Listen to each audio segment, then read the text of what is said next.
राधे राधे। जय श्री कृष्णा।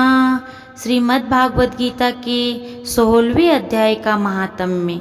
पूरा महात्म्य ध्यान पूर्वक एवं प्रेम पूर्वक सुनना, क्योंकि अध्याय के महात्म्य सुनने से हमें अध्याय का फल प्राप्त होता है एवं गीता पढ़ने में रुचि उत्पन्न होती है। जय श्रीमद् भागवत गीता। राधे राधे। श्री महादेव जी कहते हैं, पार्वती अब मैं गीता के 16वें अध्याय का महात्म्य बताऊंगा, सुनो। गुजरात में सौराष्ट्र नामक एक नगर है।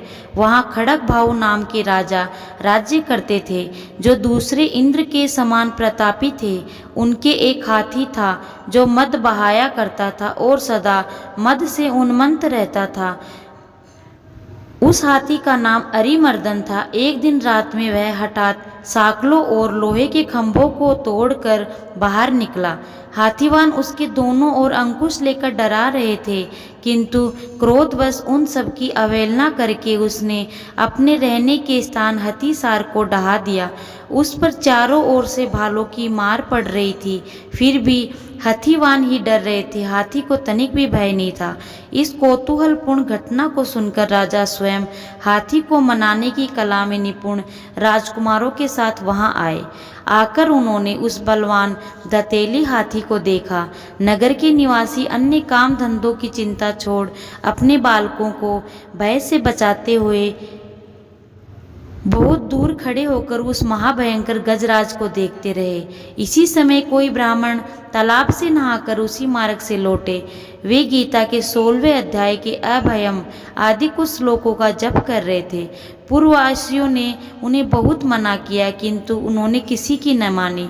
उन्हें हाथी से भय नहीं था, इसलिए वे विचलित नहीं हुए। उधर हाथी अपने फुत्कार से चारों दिशाओं को व्याप्त करता हुआ लोगों को कुचल रहा था। वे ब्राह्मण उसके बहते हुए मद को हाथ से छूकर कुशल पूर्वक निकल गए। इससे वहां राजा तथा देखने वाले पूर्ववासियों के मन में इतना विस्मय हुआ कि उसका वर्णन नहीं हो सकता। राजा के कमल नेत्र चकित हो उठे।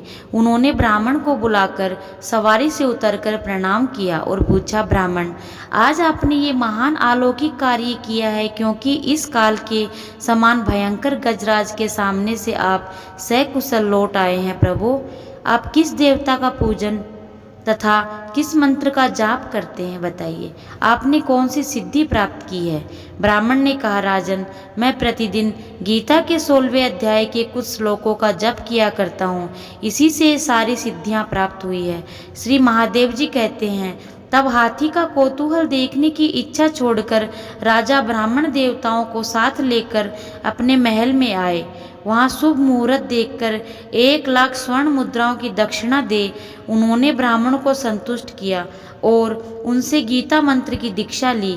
गीता के 16वें अध्याय के अभयम आदि कुछ श्लोकों का अभ्यास कर लेने के बाद उनके मन में हाथी को छोड़कर उसके कौतुक देखने की इच्छा जागृत हुई। फिर तो एक दिन सैनिकों के साथ बाहर निकलकर राजा ने हाथीवानों से उसी मत्त गजराज का बंधन खुलवाया और वे निर्भय हो गए। राजा के सुख विलास के प्रति आदर का भाव नहीं रहा। वे अपना जीवन तृणवत समझकर हाथी के सामने चले गए। इसी मनुष्यों में अग्रगण्य राजा खड़गबाहु मंत्र पर विश्वास करके हाथी के समीप गए और मद की अनवरत धारा बहते हुए उसको हाथ से छूकर सकुशल लौट आए। काल के मुख से धार्मिक और खल के मुख से साधु की पुरुष की भांति राजा उस गजराज के मुख से बच निकले। नगर में आने पर उन्होंने अपने राजकुमारों को राज्य पर अभिषिक्त कर दिया तथा स्वयं गीता के 16वें अध्याय का पाठ करके परम गति प्राप्त की। जय श्री भगवत गीता। जय श्री भगवत गीता। राधे राधे। अब सुनिए गीता के 16वें अध्याय का अभयम श्लोक। अभयम सत्व संशुद्धिर ज्ञान योगे व्यवस्थिति दानम दमश्च यज्ञश्च स्वाध्यायस्तप आर्जवम। अर्थात श्री कृष्ण भगवान बोले, हे अर्जुन, देवी संपदा जिन पुरुषों को प्राप्त है तथा जिनको आसुरी संपदा प्राप्त है, उनके लक्षण पृथक पृथक कहता हूँ। उनमें से सर्वथा भय का अभाव, अंतःकरण की अच्छी प्रकार से स्वच्छता, तत्व ज्ञान के लिए ध्यान योग में निरंतर दृढ़ स्थिति और सात्विक दान और इंद्रियों का दमन, भगवत पूजा, अग्निहोत्री आदि उत्तम कर्मों का आचरण एवं वेद शास्त्रों के पठन पाठन पूर्वक भगवान के नाम और गुणों का कीर्तन और स्वधर्म पालन के लिए कष्ट सहन करना एवं शरीर और इंद्रियों के सहित अंतःकरण की सरलता, उनको अभय प्राप्त होता है। अर्थात जो लोग अपने कर्म में निष्ठ होते हैं ना और हमेशा सत्मार्ग में चलते हैं, उनको किसी प्रकार का भय नहीं होता।